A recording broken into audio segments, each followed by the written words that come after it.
Hello, my name is Ed. It's about midnight right now. I'm a retired New York City police officer, and I'm actually moonlighting down here in Wall Street area, stock exchange. Make a couple extra bucks. Anyway, the topic I wanted to talk about was something that I feel extremely important, and it's about sinning. And I guess where I want to begin is what I would think about is the difference between sinning and not sinning. Simple. It's easy to sin today. As a matter of fact, it's too easy to sin if you think about it. And I compare sinning to like basically eating bad. It's so easy to eat bad. Look. It's easy to eat a cheeseburger, it's easy to eat fries, it's easy to eat candy and gum and cake and cookies. It's just so easy, but yet it's so hard to eat right? It takes time and preparation, and it's expensive to eat right. Fruits and vegetables and, chicken salads and stuff like that. It's expensive and it takes time. It's easy to grab something fat and greasy on the go. And I compare that to sinning. It's so easy to sin today. Sin is everywhere. From cheating on your wife or your girlfriend, or cursing, or having an impure thought or impure feelings, or just anything. You look around, there's something on the desk or something that that you like or interests you, and you look around, nobody, you take it. Just simple things. It's just too easy to sin today, but it's so hard to do the right thing. But yet it's easy, and what gets me through, what I think is being easy, is that I think about what Jesus went through. I think about the suffering that he went through, endured. I think about him being whipped in the square in front of all those people. I think of being nailed to the cross. I think about him being stabbed in the ribs. I think about him being beat with stone, with rocks, and people spitting on him. I think about the pain he endured for us, and that's what gets me through it. And I'll give you an example. Something simple, from driving on the highway, and I got somebody in my rearview mirror. I happen to be taping this on my vehicle. And I see someone tailgating me. What's the first emotion you get? You get rage, you want to curse the person out in your mind and everything like that, when I start to get that feeling, I automatically let Jesus into my heart. I let him into my mind. And I think about him. I think about his suffering. What he did for us. He suffered for us so that we may have eternal life through him. And I think about that. And believe me, if you really just open up your heart and open up your mind and you let him in, it's like a miracle. It's like the thought of any aggression just goes away. And it's like, what? I pull over to the other right lane. I make sure it's clear. And I see this person passing me. I don't even look over. I don't even look over to see who it is, if it's a guy, if it's a female. I just look straight ahead, and I think about Jesus. I think about God. I think about all the good things in my life, my family, my children. How blessed I am. And it's over with. They're gone. And think about it. I forgave. I gave forgiveness to that person. God and Jesus gives us forgiveness, so why not in return give forgiveness? It's just so simple, really. And I got to be honest with you, it is simple. I used to fight myself. It's so hard, this and that. I have an impure thought. I fight it. Why fight it? Just don't think about it. If it does come into your mind, let it go out as easy as it came in. It's just really that simple. It really is. And once you condition yourself to do it, it's simple. And I really mean that. I have a bad thought, it goes in and out. I have an impure thought, it goes in and out. If someone gets me under my skin and I want to curse them out, it goes in and out, because I let Jesus in my heart. Let's face it, we're all human beings. We all have emotions, we all have feelings. We're going to get those feelings. We're going to have those emotions. It's natural. It's just something that is inevitable to happen. But it's how you redirect them. If you let them in, and you let them consume your mind and your body, it's not good, right? And that brings us to the next thing is free will. Jesus gave us free will. They give us the choice to make our own minds up, which is a beautiful thing, in reality. But you're given the path. You're given the road. You can go right and do the right thing, right? And feel that good redemption and feel great about yourself. Or you can go left and do the wrong thing and feel that bad redemption.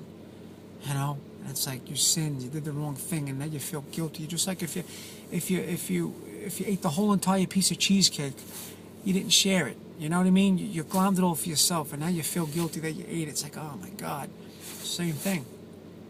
You feel guilty. Listen, there's evil's out there. It's all around us. I truly believe in hell, and I don't want to wind up there, and I'm sure you don't either. Who would want to? Demons are out there. They're out there, and they're looking for you. They prey on the weak, man. Let's face it. They prey on the weak, and when they succeed, they love it. You're giving them gratification. They won. They got you. And here's the thing. This is what's going to get you. When you let evil win, it's like piercing Jesus' heart again. It's like piercing his hands and wrists, or his legs were being bound and whipped and stoned. And that's what I think of. I'm like, how could I hurt Jesus? How could I hurt him? I mean, listen, we all sin. We've all been there. It's inevitable. It happens. But I think about the pain. He went through enough of it already. I don't want to put him through that again. So think about that. If you're going to sin, think about how it's going to hurt God and Jesus, and how it's going to hurt, what's going to make him cry, and the pain. Don't do it. Let evil cry. Let evil run away, and let them know that they didn't win. Because truly, you won. And let me tell you, you're going to feel great. You're going to feel fantastic after you do the right thing. I guarantee it. I mean, if I could sum this up, listen, we're all going to have impure thoughts. We're all going to have bad thoughts. We're all going to have thoughts of anger, and this is life. This is the facts of life. But if you keep Jesus and God in your heart, truly ask Jesus to come into your heart and soul, truly accept him, open up all your senses and let him in, and live his word. Try your very best to live his word. Truly mean it from your heart. You're going to do a lot better. You are. And if you condition your mind, and you condition your soul, and you condition your habits to good things, that's what you'll do. You'll do good things. And believe me, it's as simple as that. You could turn around and see something and be like, oh, and this impure thought will come in your mind, and it's just like, you just look away like you're looking at a rock. Honestly. And I used to put things on Facebook, and listen, they say, Facebook is the root to all evil, and this and that. Yeah, it's depending on how you use it. Anything can be used as an evil highway, depending on how you use it. But if you use Facebook, look, I get up in the morning and put something beautiful saying on there about, maybe glorify God a little bit, and tell people to have a great day and a prosperous day, and keep God close to you, and keep a joyful heart and a joyful day. You're giving people encouragement. You're giving God joy and Jesus joy, because you're mentioning them in praise, and you're telling people a message that Jesus and God, let them in your life, and you're going to be more happy. And listen, if people turn around and call you, oh, hey, Eddie's a kook, oh, he's all high holy roller and everything like that, I laugh, because so what? That makes me happy, and it's life. It's the truth. Why hide the truth? I 100% believe in Jesus and God. I 100% believe in sin, that it's real, right? And I 100% believe in hell. I don't want to wind up in hell. I don't want to sin, and I love my God. I love Jesus. What's wrong with that? Look at all the things, all the blessings that he's given us, right? He's given us health. He's given us happiness, a job. I mean, listen, people get sick, people lose their jobs, but it's how you pray and how you ask Jesus and God to help you through it, because every step of the way, you're being helped through it. You have blessings in your life, one way or another, you do. You have to look at the whole picture, not just one thing. People look at one thing. Well, I'm unemployed, this and that. I have no job, blah, blah, blah, blah, blah, blah, blah. But you know what? You've never been sick in a day in your life. You're a strong man, you know? You got to look at the whole picture. You know, we're all blessed. We're all blessed in different ways, you know? And I just don't want to hurt Jesus or God anymore. I don't want to do it. At least I know in my heart, in my soul, that I'm trying to do the right thing. And I mean it from my heart that I'm trying. You know, and that's the most important thing, is that I truly mean it and desire it.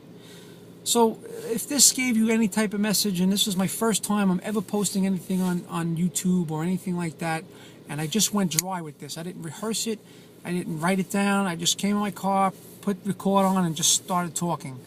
So if it's a little choppy, I apologize. I'm actually going to try and post more as time goes on, and maybe I'll get better at this, but the bottom line is it came from my heart. It came from my soul. I truly wish everyone a joyful, beautiful, blessed life.